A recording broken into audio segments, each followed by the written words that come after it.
Bismillahirrahmanirrahim. Ngalajengkeun hancadarasan kitab Dzurratun Nasihin halaman 165.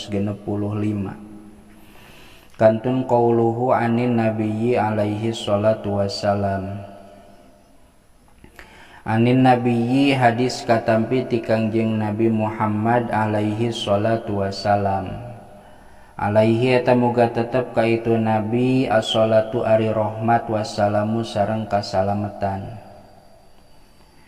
Naon annahu lafad annahu saestuna itu nabi qala eta ngadawuh itu nabi kana lafad atani Jabrailu wa Mikailu. Ata geus datang nika kami saha Jabrailu malak Jibril wa Mikailu sareng Mikail wa Israfilu sareng Israfil wa Azrailu sareng Azrail alaihimussalam.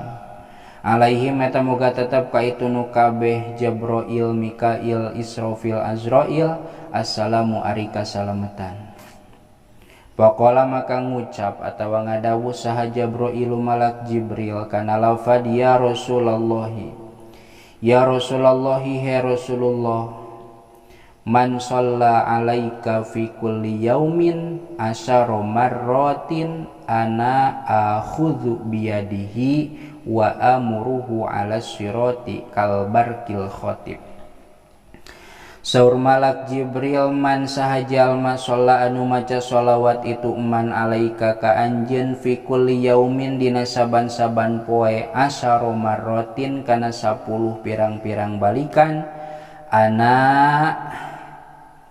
ari kami akhudhu eta nyekel kami biadihi kalawan leungeunna itu man wa amuruhu jeung marentah kami huka itu man ala sirati kana mentas cukang kalbarki sapertikeun kilat al khotipi anu nyamber.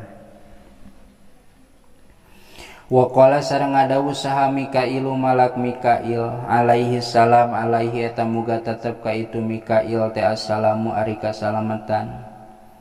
Ngadawuh kana lafad ana askihi, ana ari kami aski eta mere inuman kami hi ka itu man min haudika tina talaga Kautsar anjeun. Wa qala sareng ngadawuh saha Israfilu malak Israfil alaihi salam, alaihi eta moga tetep ka itu Israfil assalamu ari kasalametan.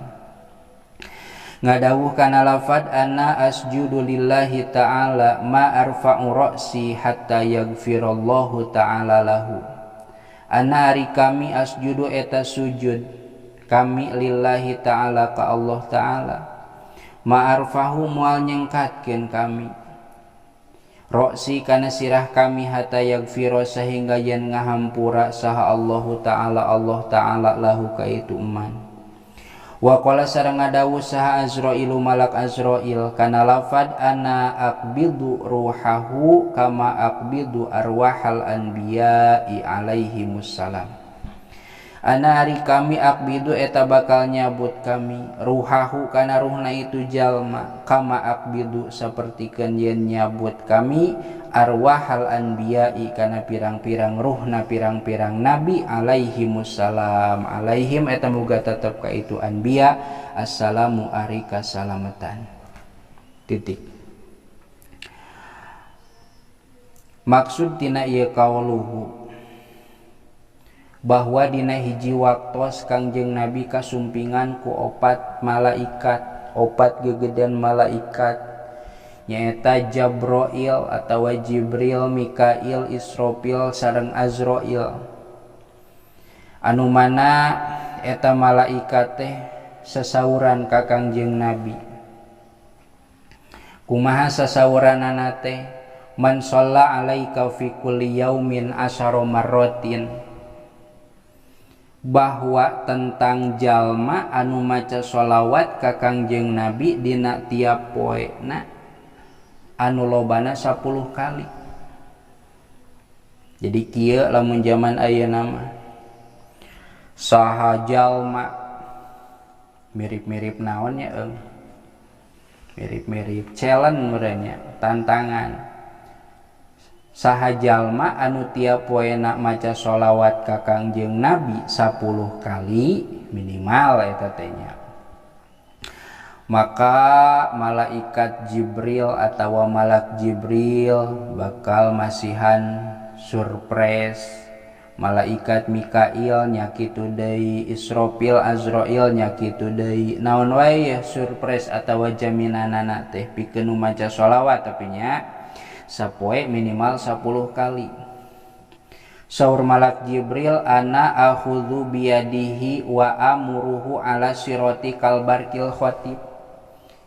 Jalma anu maca sholawat dina tiap poena 10 kali, maka eta jalma nalika mentas kana sirot, nalika mentas kana cukang anu mentang anu lempeng disebut sirotol mustaqim nya, ari sirot teh cukang, mustaqim lempeng terbentang. Kalbarkil khotib sapertikeun kilat anu nyamber. Duh hayang pisannya mangkaning kacaritakeun mentas cukang teh loba nu cilaka, loba nu muraga naraka. Hese mentas nage tapi ku barokah maca sholawat 10 kali dina tiap dinten menang jaminan ti malaikat Jibril, ti malak Jibril bahwa eta jalma mentasna kalbarkil khotib sapertikeun kilat anu nyamber. Terehnya sadetik paling oge eta ti malaikat Jibril, ti malak Jibril. Saur Mikail, saur malaikat Mikail,